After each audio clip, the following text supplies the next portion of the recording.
we're here, another ride on the Chairlift Podcast. Another ride, another day. I'm here with my guest, and I'm his guest. What's your name? Kyle. Kyle. Where are you from? I am from Utah now. Nice, that's amazing. The new home state for me.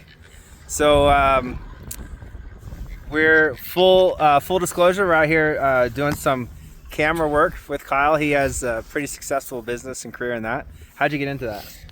I actually started making YouTube videos with a buddy of mine in high school, and then we kind of took our separate ways. I wanted to do more cinematic stuff in the videography, so I kind of did that and started a business out of it. And now you're like uber successful. That's amazing. Congratulations. Thank you. That's pretty incredible. What would you say is like a good tip towards your success through your grind from the beginning in high school to now? Like, what are some things that have gotten you through? Ooh, that's a good question. I knew you'd hit me with the good questions. Shoot. So give you some time to think about it. I do a teen entrepreneurship group where I teach teenagers how to build a business and aspects of entrepreneurship. And there's mindset, right, and dealing with rejection and dealing with not achieving success right away. Yeah, that's a good point. I would say always going like the extra mile. Yeah. I feel like a lot of people get so close, but it's just like if you always go the extra mile for every single project, every single thing you're doing, you're going to learn so much more. It's that 3 feet from gold concept, right? Yeah, it's just like when you're like done, just go like a little bit farther every single time, and then it's just over like the course of time. That's a great habit. Changes happen. Yeah, that's a great habit. There's the cliche one more rep, right? Always do one more rep of whatever you're doing. Yeah. Just to make sure you do it. One more rep. Yeah, right. Or Ed Milet came out with a book, and he talks about just doing one more step above and beyond what you think you wanted to do. Yeah. And you just achieve, and when you form that habit, right, you increase a percentage more every time, and it becomes habitual. Yeah. That's awesome. So, how did you learn how to ski? I don't know. Do I actually know how to ski? I mean, we haven't really been backwards the whole time. We haven't really been skiing. You can ski backwards pretty good. Shoot, I don't know. I went a couple times when I was a kid. My parents took me.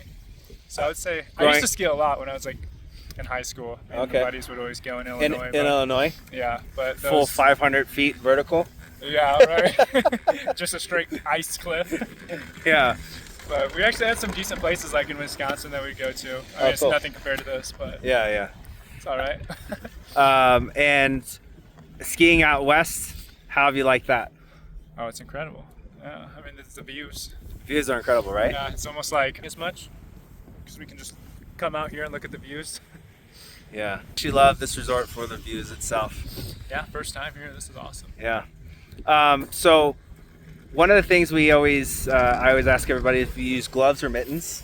Right now you got. Yeah, I would usually use regular gloves, but for a camera I'm using fingerless gloves that aren't doing too much, but better than that. Yeah. So usually regular gloves. Yeah. Over mittens. Good Costco gloves, maybe with a little heat packets that you can put in. Those are good. Yeah. Those are good. The other question I always ask is, what is kind of similar to what we talked about in entrepreneurship, but maybe more broad? What is one life lesson that you live by that you would pass on to others? Oh. Should we wait till get through this?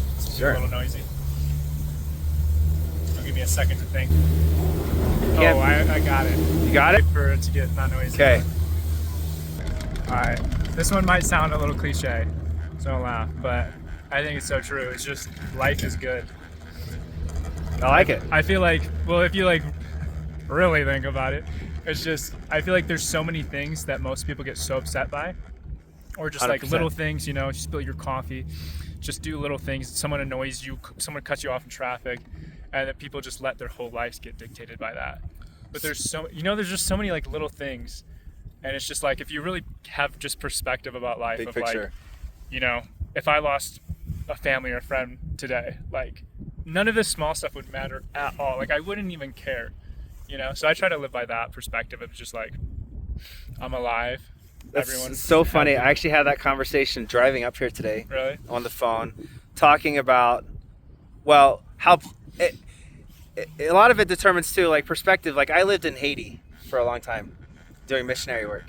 and they have real problems. Yeah.